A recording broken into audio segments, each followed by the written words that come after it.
Chapter 12. Let's check it out. For most Americans, the architecture of European cities is like a half-learned foreign language. When we are hungry and thirsty, we can probably find a restaurant or a cafe, but we often can't tell from outside what sort of drink and food will be served inside or whether we will be welcome there.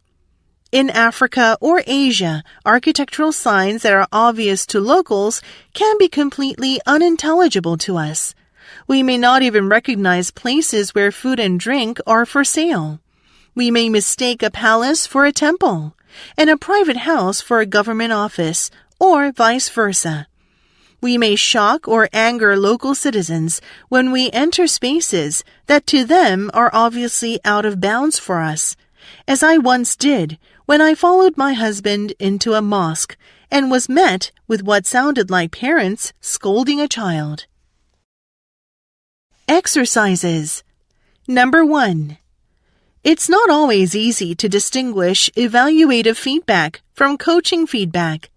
When a board member phoned James to suggest that he start the next quarter's CFO presentation with analyst predictions rather than internal projections, was that intended as a helpful suggestion, or was it a veiled criticism of his usual approach? When in doubt, people tend to assume the worst and to put even well-intentioned coaching into the evaluation bin. Feeling judged is likely to set off your identity triggers, and the resulting anxiety can drown out the opportunity to learn. So whenever possible, sort toward coaching. Work to hear feedback as potentially valuable advice from a fresh perspective rather than as an accusation of how you've done things in the past.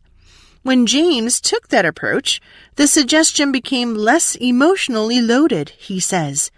I decided to hear it as simply an indication of how that board member might more easily digest quarterly information.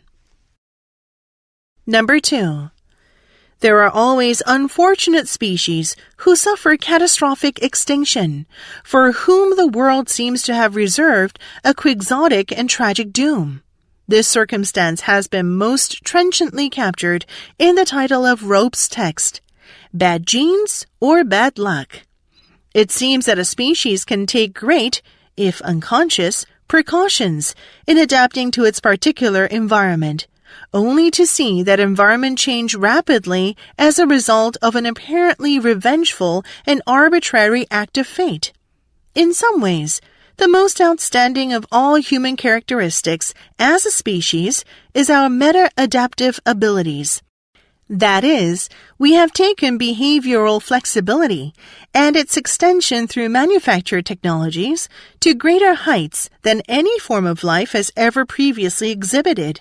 Paradoxically, then, it will take a catastrophe of global proportions to generate a human extinction event.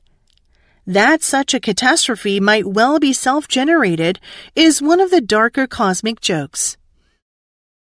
Number 3. The age of the Internet, the networked world, has brought about a major, some suggest a tectonic shift in the way commerce is viewed and conducted. What became known as the dot-com world challenged long-established economic principles. The rush was to web-enable the enterprise in some manner, regardless of its economic value. The mantra of the time, to quote the movie Field of Dreams, was, "If you build it, they will come." However, the era of the dot-com quickly became the age of the dot-gone. Although visibility on the web was, and is increasingly important, profits still matter. Carl Shapiro and Hal R. Varian, in their work Information Rules, a strategic guide to the network economy, stress that you ignore basic economic principles at your own risk. Technology changes, but economic laws do not.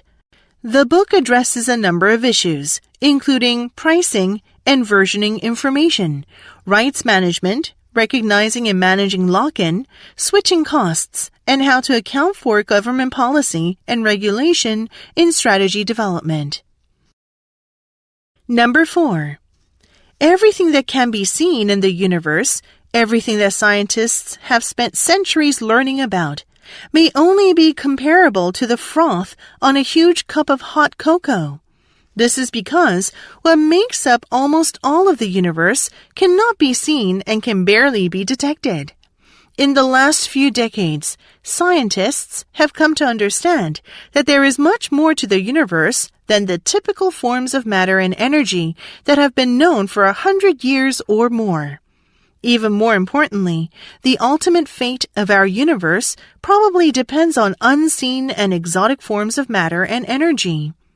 Imagine spending your entire life in a home, coming to know every corner, every hiding spot, and every detail of your home. Then, one day, you wake up and find out that what you thought of as home was only a very small apartment in a huge skyscraper. At the moment, this is where we find ourselves, and we are trying to find the key to start exploring the rest of the building.